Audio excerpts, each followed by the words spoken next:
And in that moment, I was struck by this childlike feeling of wonder and dreaming. And it's something that, particularly as I get older, you don't really feel. So you have this region where Hollywood storytellers and aerospace engineers are bumping shoulders, their neighbors, their friends, and colleagues. And this is where this era of space age entertainment was created. The state was growing, it was dynamic. There was new homes being built, and there's a lot of excitement. There's a deeply held belief that the next generation was going to be better off than the generation today. And I think that fundamental belief of an upward societal trajectory is really powerful. Hello, everyone, and welcome back to the California Future Society podcast. This week, I have something different for you. Instead of a normal interview with a guest, I'm revisiting an old essay of mine and expanding on the ideas and just kind of sharing my thinking.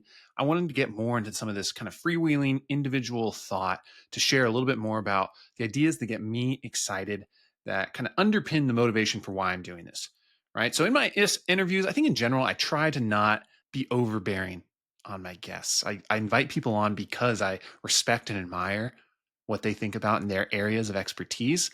And, while I might chime in with my thoughts, I don't want to make it about me.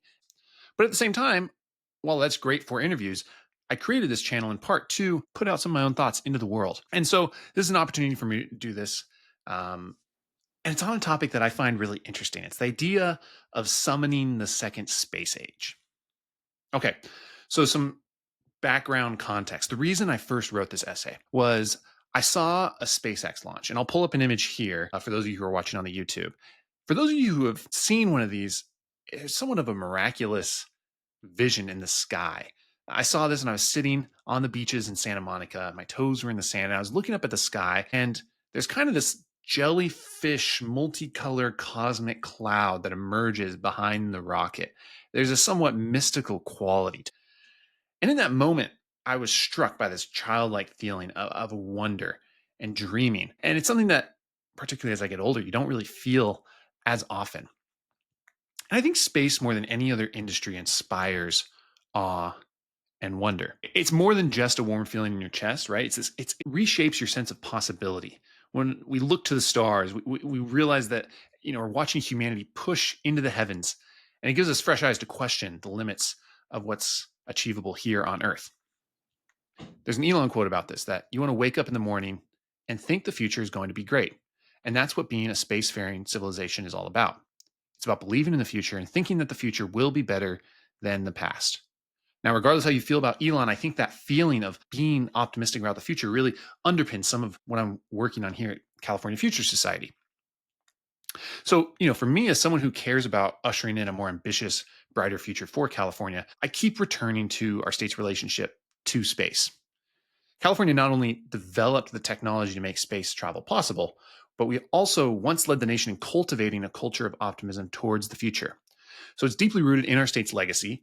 And I think it's also time that we tap into those roots to renew a sense of excitement about technology's potential for the future. So this idea that I came back to in this essay and that I centered it on was this concept of summoning the second space age. So before defining what the second space age is or what it means to even summon it, I think it's important to identify what I mean when I'm talking about the space age. So America's space age from the end of World War II through the 1970s marked a peak of a distinctly American form of techno-optimism, or the belief that the advance of technology would transform our lives in a radical, positive way. America has seen repeated waves of technological advancement in various forms since our existence, really, but not every one of them defines an era enough to earn the title of, quote, an age. So what defines an age? It's when a period of scientific breakthroughs shapes culture. And it's that cultural overlap that I think is really important for the purposes of what I'm talking about. You see, I think of science and culture as these twin rocket boosters of the first space age, a period when going to the moon resonated with a country buzzing with energy about how technology might shape the future. And it's that combination of those two boosters that made the era special. And we need both if we want to make it happen again. So that first booster, like I said, is the material scientific breakthroughs. The space age was about more than just rockets. Putting a man on the moon was the headline event, but this was a time of rapid breakthroughs that materially improved the lives of everyday Americans. So from NASA's formation in 1958 to the moon landing in 1969, the pursuit of space embodied America's commitment to advancing technology. Backed by extensive government funding, NASA peaked at about 4% of the entire federal budget. And motivated by the intense Cold War competition with the Soviet Union, America's scientific progress became a matter of political pride and national security. And America's heavy investment into space from both the public and the private sector did more than just get us to the moon. It led to other foundational breakthroughs with positive spillover effects. Fields ranging from material science to computing, electronics, communications, robotics, and weather monitoring were improved as a result of the space program's work. And this period was also marked by the positive mainstream impact of technology. This wasn't something that was just reserved for academic breakthroughs or in papers. People felt it in their day-to-day existence, right? Think about computing. IBM was creating its first mainframes, laying the foundation for the modern computing age. Think about medicine. We got the polio vaccine, ultrasounds, birth control, and early CT scans. Things like commercial aviation also became popular at this time, right? Air travel became accessible with the launch of large passenger jets. And home appliances is another category I think is worth noting. Things like color TVs, portable radios, refrigerators, microwaves, dishwashers, washing machines, and vacuums all became fixtures of a booming middle-class suburban lifestyle in the post-war era. So that's booster one. That's this technological breakthrough. But a space age, as I was saying earlier, is defined not just by the technology that emerges, but it's also by a cultural alignment and celebration of technology. And the space age was about more than just a list of breakthroughs. What makes this time special was how the pursuit of space defined the cultural zeitgeist, captured the public's imagination, and infused itself into the look and the feel of an era. The pursuit of space resonated deeply with American ideals. Since our founding, American culture has always been animated by the frontier and the opportunity to conquer the unknown, for better and for worse. And exploring the final frontier of space was a very natural extension of the American impulse to explore, expand, and redefine the limits of human potential. Space captured the American imagination. Even in the deeply divided 1960s, a time of political assassinations and protests, 93% of American households watched the Apollo 11 moon landing on TV. Now, granted, there wasn't much to watch on TV at the time, and there was no social media or other competing distractions. It was a very unified media environment. But still, getting 93% of Americans to do anything is remarkable. And this earnest excitement and embrace of technological achievement spilled over into popular culture and shaped our aesthetics. One author that I came across quoted the idea that people believed the future would be sleek, edged in shining chrome, protectively enclosed like the cockpit of a jet fighter.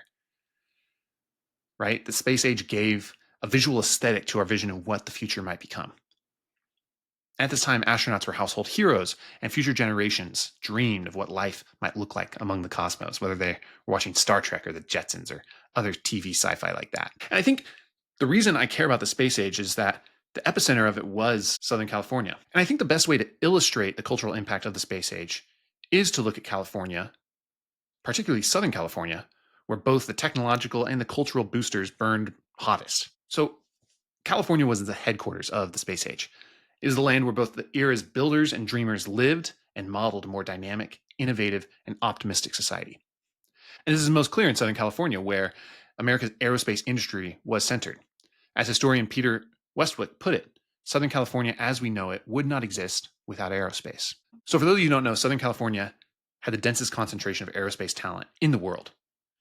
Consider that by the end of the space age, that same author, Peter Westwick, notes that Southern California was home to about 40% of the US's missile and space business and 1/3 of the nation's aerospace engineers.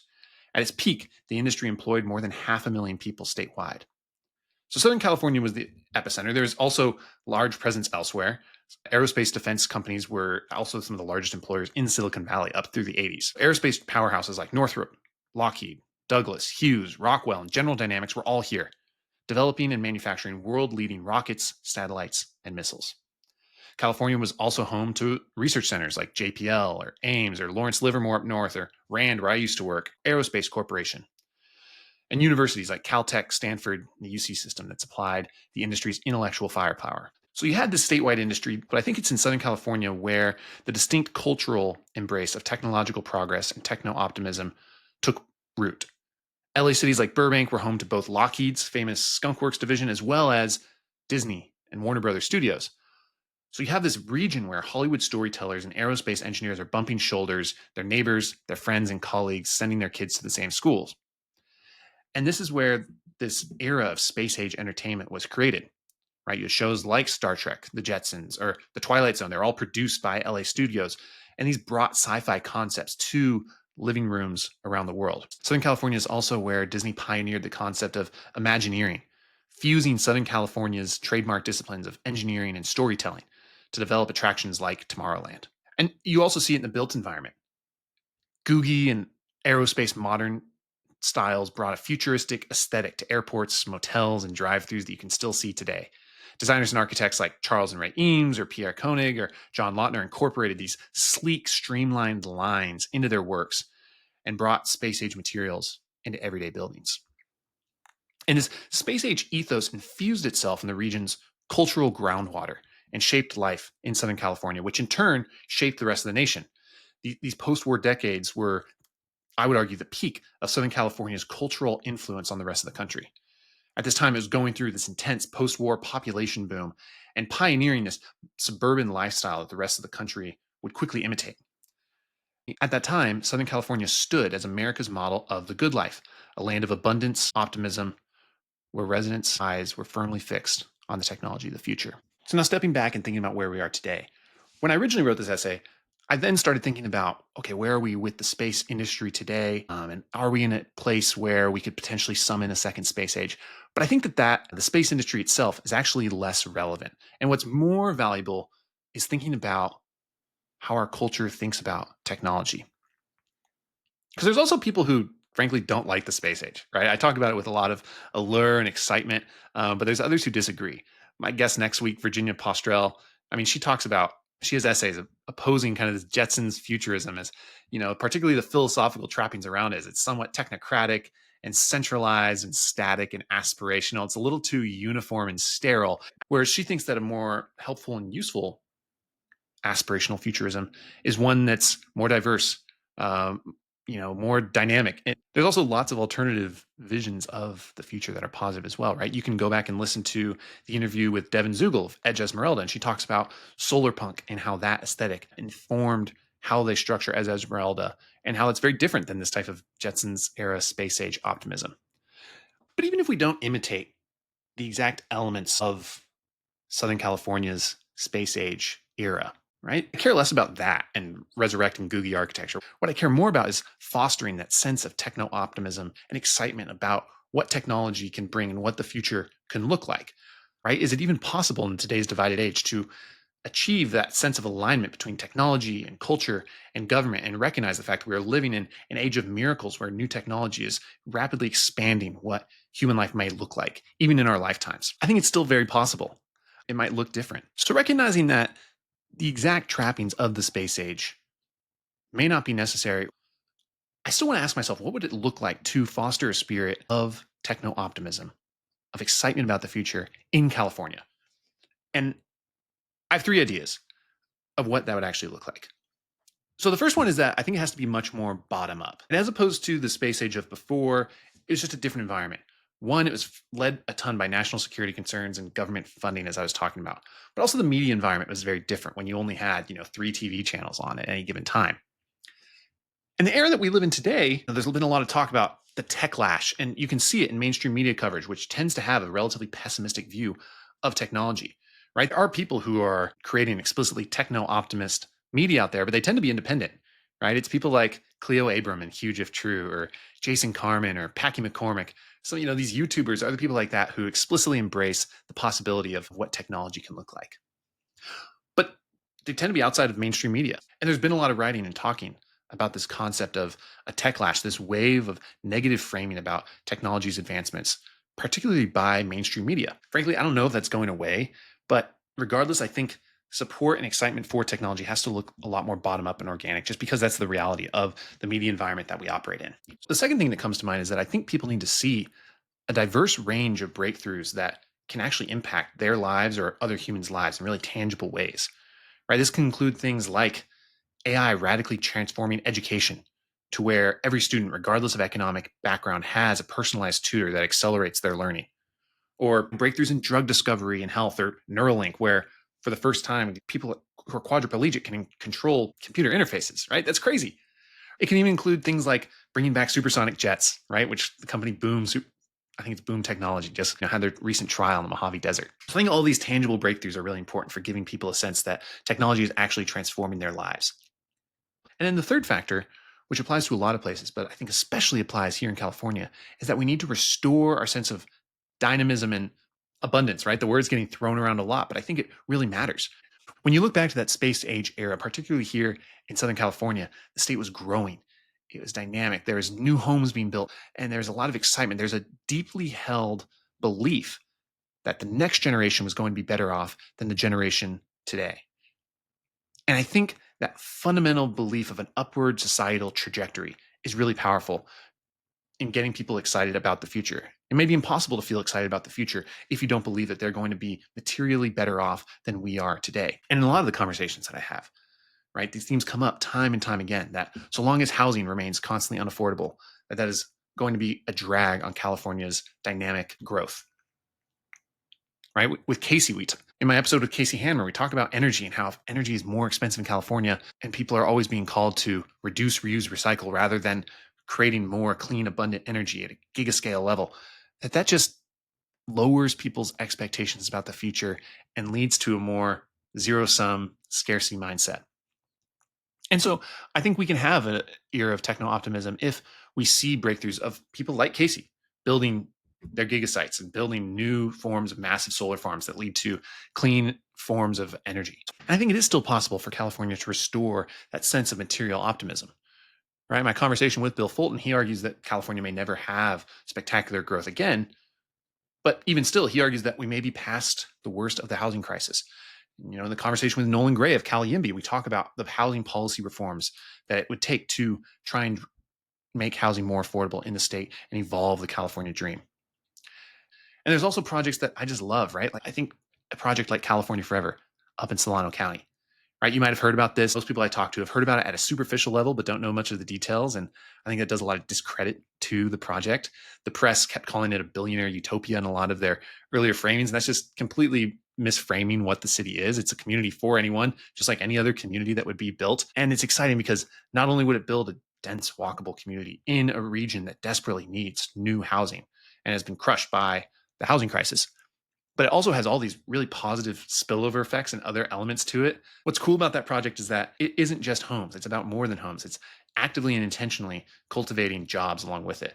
And that's through the development of what can be the largest shipyard in America, as well as a lot of hardware facilities and attracting these companies that, are based or headquartered in Silicon Valley or El Segundo, but don't have the space to build up because California has made it so challenging to operate large-scale manufacturing businesses. One person on Twitter jokingly called it a NorCal Neo-Gundo, referencing El Segundo in Southern California, which is the kind of the hard tech manufacturing hub of the region. And I think that's incredibly exciting, the possibility of building a new community in Northern California near Silicon Valley where there's tangible hardware being developed. Because as I talked about earlier, I think there's a lot of positive cultural spillover effects when you have new exciting things being physically built in a region. I think that reshapes a region's identity. Anyways, let me know what you think. Let me know if you agree or disagree. I had a lot of fun taking this idea off the shelf, freshening it back up and putting it back out into the world. I also love, frankly, feedback of these solo episodes. I'm exploring and playing around with the concept of doing more of them and framing more this way and alternating between these and interviews. So let me know what you think. Thank you for listening. As always, feel free to subscribe at CaliforniaFutureSociety.com or wherever you are watching this. Take care. See you in the future.